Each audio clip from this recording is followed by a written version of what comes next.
Relations between Azerbaijan and Armenia have reached a new level.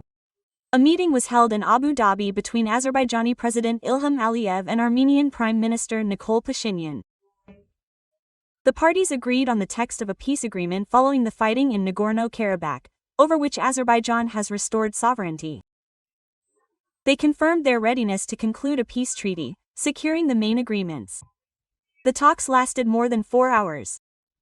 Initially, the leaders spoke one-on-one, and then with the participation of foreign ministers and advisors. It is noteworthy that these are the first direct negotiations between Aliyev and Pashinyan. Before that, they met only with the participation of mediators or on the sidelines of international summits. Therefore, this meeting can be called historic. It should be noted that the conflict between Baku and Yerevan over Nagorno-Karabakh lasted for many years. Only recently have the parties made progress on the issue of peace talks. As BBC News writes, the Russian service has given new impetus to the negotiations due to the worsening relations between Azerbaijan and Russia, as well as support for the speedy establishment of peace between the two countries from Turkey and the United States. At the same time, the Kremlin has been excluded from the process, although it has long been a mediator between Baku and Yerevan. The acceleration of peace talks indicates that both Azerbaijan and Armenia want to leave Moscow's sphere of influence.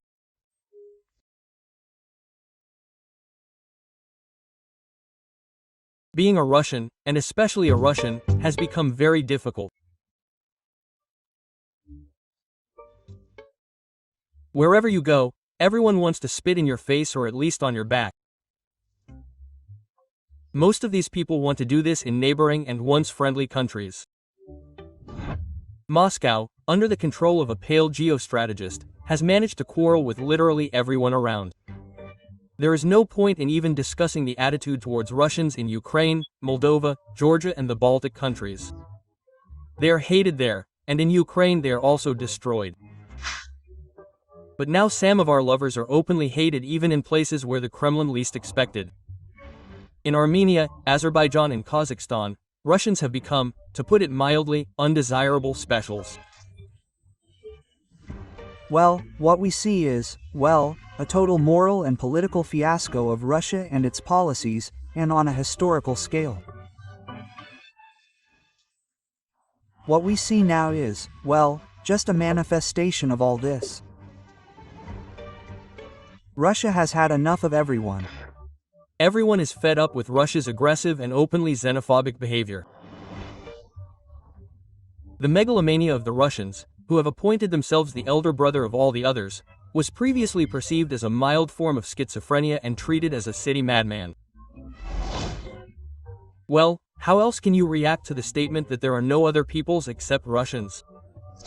Lenin invented everyone around him, and Kiev, Baku and Alma-Ata are original Russian cities. This is for me, this is for you again. This is for you again. Russia's neighbors shook their heads and lived on, until the crazy Russia, relying on its schizophrenia, went to war with Ukraine, justifying it by the fact that Ukrainians are Russians, and Ukraine belongs to Russia. Nazi imperial policy is evident. The only thing that distinguishes Putin from Hitler is the lack of a funny mustache and the courage to shoot himself in a bunker. Scientists called it natural selection. The Kremlin deliberately whipped up a hysteria of hatred towards other peoples in Russia. As a result, 70% of Russians consider the bombing of peaceful cities in Ukraine, the pogrom of migrants and the repression of small peoples of Russia to be absolutely normal. Russians literally consider themselves a superior race and despise even their own fellow citizens who do not look like them. I have been to Moscow several times, and I did not understand this before. For me it was normal. Every time they check the metro there, because the face is different. Every time they check passports here, there, that's it. And I, for example, was in my own capital, my country, yes. I felt like an outsider.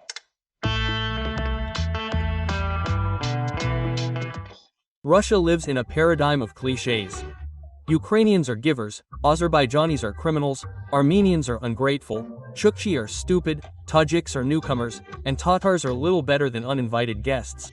Yakuts, Buryats, Kalmyks. Why are they their own in Kazakhstan, but but in their homeland they are often treated like strangers. They are discriminated against on racial grounds. They laugh at the indigenous population. Sometimes, especially in winter, when people come from the tundra to play, you see that even children are laughing at these people. There should probably be some respect. We seem to be in our homeland, but we came and they laugh.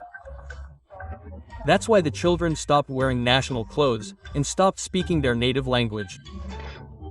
All this naturally led to a backlash. Now in other countries, being Russian has become disgraceful and even harmful to health. In these shots, Azerbaijani security forces escort handcuffed reporters to police cars, like dangerous criminals. Baku claims that the journalists are undercover FSB agents. The hostility towards the lop-footed ones has grown gradually and in different ways everywhere. In Ukraine, after the invasion, Russophobia, as we know, is never enough. But in the Caucasus, the orcs felt at home. Until the scandal with Azerbaijan broke out. A scandal provoked by Russian Nazis led by the main xenophobe Bastrikin. He is the head of the investigative committee of Russia. I said, and I will confirm this once again, that our military investigative department has been authorized by me to conduct regular raids on the places where migrants are located, together with the Ministry of Internal Affairs and the Russian National Guard. For what purpose? We are catching citizens of the Russian Federation who have received citizenship of foreigners, but have registered for military service. Russians abroad with the phrase on their lips, "And why us?" have fully felt the brutal attitude towards them. In Azerbaijan, all Russian cultural events have been cancelled. If, of course, Russian pop music can be called culture. No. Russian tourists and relaxers have become cowardly en masse. They check documents and ask a reasonable question. Why did you come here? They come to Russians right at their place of residence and are cowardly, like Buratino, even to the point of using force. Anastasia, how widespread are these checks of Russians in Azerbaijan, in Baku, and are they happening now?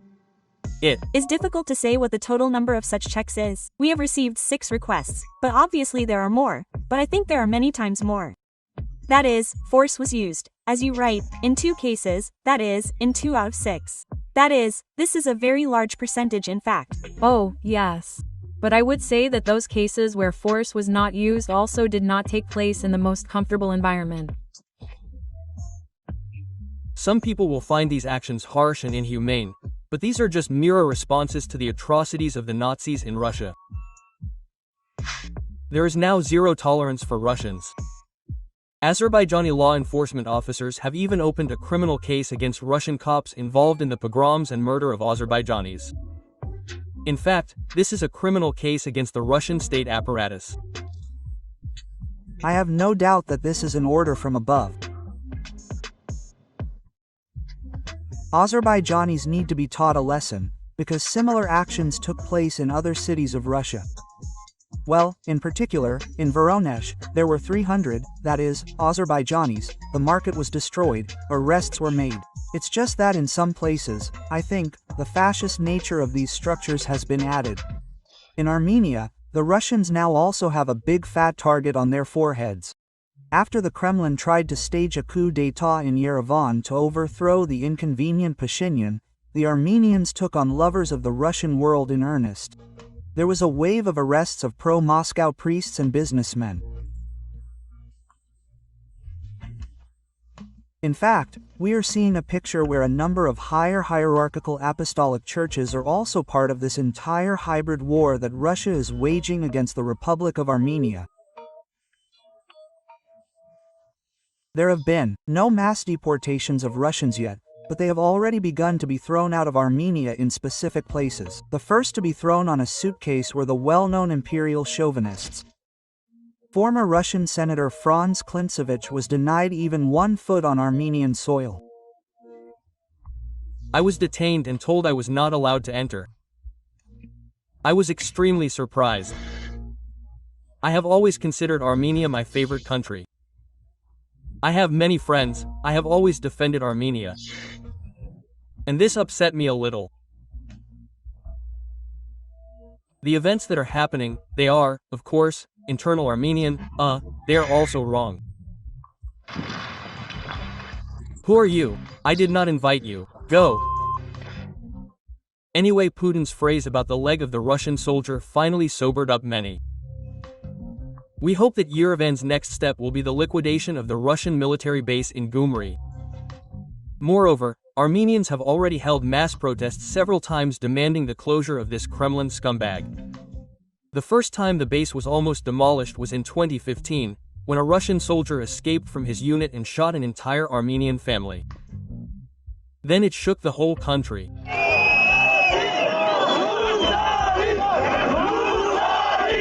On Thursday, Gyumri, 14 people were injured in clashes with the police. People demand that Permayakov's case be transferred to Armenia.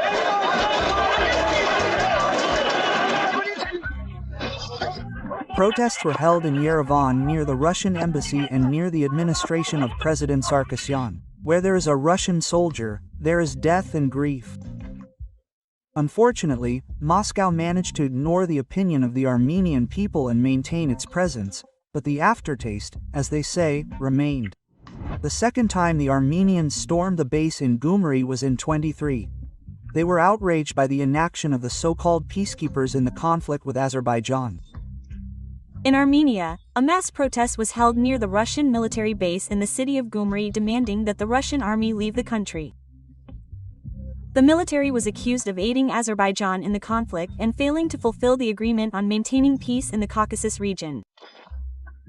A reasonable question: why are Russian troops on the territory of Armenia if they are not defending Armenia? This means they are there for their own interests, and in that case they are not allies, but banal occupiers. We demand all Russian imperialists to leave Armenia, including Russian military occupiers and even those civilians who think that Russia should be an empire. To have their own goals here in Transcaucasia. Russians are treated even worse in Kazakhstan than in Armenia, where they don't stand on ceremony with orcs at all. Moreover, the initiative comes not from the authorities, but from the common people. The letter Z or the tricolor is like a red rag for Kazakhs. Glory to Ukraine. Crimea is Ukrainian. We Kazakhs hate the Russian occupiers for the happiness of Ukrainians and for the happiness of our children. The negative attitude of Kazakhs towards Russians did not arise out of nowhere, because the crazy Russian propaganda and officials do not hesitate to call Kazakhstan the next target after Ukraine. A stupid idea. Russians behave in Kazakhstan, as in any other country, with the utmost defiance and demonstrative disrespect for local peoples and their culture. Russians refuse to learn the language, adhere to established social principles and traditions. They believe that everyone should grovel before them and adapt to them. Who have enough brains, enough shamelessness to pronounce this phrase? She must know the language of the country in which she lives. Russian people who found themselves on the territory of any post-Soviet country, this is my deep conviction, do not owe anything to anyone. Russians have become an outcast people, a people with whom no one wants to deal. Russians have managed to unite even the most irreconcilable opponents against themselves. And their position in the world will only worsen. Who could have thought that the president of Azerbaijan would call the president of Russia a war criminal? Yes. Well, it's not that I thought, it was impossible to even imagine. Yes. Yes. I don't know yet, not to say a year ago, but a day ago. Given our very, I repeat, close relations with Azerbaijan, this was a huge clear sky. Very soon, Russians abroad will shamefully hide their origins. Many are already doing so. And not far off, the abolition of Russians will happen in Russia itself, where non-Russian peoples will also begin to drive the fascist Muscovites to their ancestral swamps.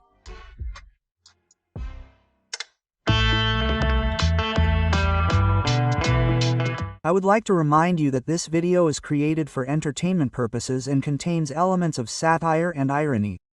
All facts and events are presented in a hyperbolized or exaggerated form to convey a comic or dramatic effect. We do not aim to mislead, but only to emphasize humor. Please take this with a smile,